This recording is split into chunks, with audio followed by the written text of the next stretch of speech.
এই বিমান এই শব্দ হওয়ার পরে বাচ্চাদের উদ্ধার করবার যাই আমরা পাইলট যেখানে পড়ছে আমাদের টিচার ধরেন দুই রুম রুমে ছিল।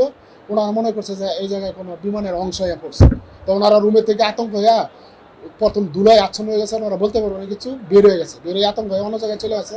মহিলা মানুষ ছিল তো, আরেকজন টিচার ছিল, ওনারা চলে গেছে। তারপরে ওই জায়গায় কী পড়ছে সেটা আবার আমাদের এক মেয়ে দেখতে গেছে মেডিকেল স্টুডেন্ট। পরে দেখা যায় আপনার পাইলট সহ আছে, ঝুলানো আছে, প্যারাশুট উপরে আছে। পাইলট আপনার ওই যে চেয়ার সহ আমাদের আর এরকম টেবিলের মধ্যে ঝুলে আছে। মাথাটা আপনার ওইভাবে কাতে হয়ে, আমি যে দেখলাম মাথা কাতে হয়ে আছে, মুখ দিয়ে একটু আছে, আর কোনো ক্ষয়ক্ষতি হয় না।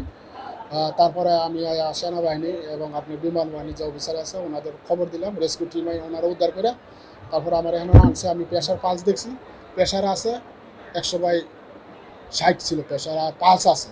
পরে আমি এটা বলার পরে সাথে সাথে ওনারা বিমান বাহিনীর লোকজন আপনার নিয়ে গেছে, বিমান হেলিকপ্টার করে নিয়ে গেছে।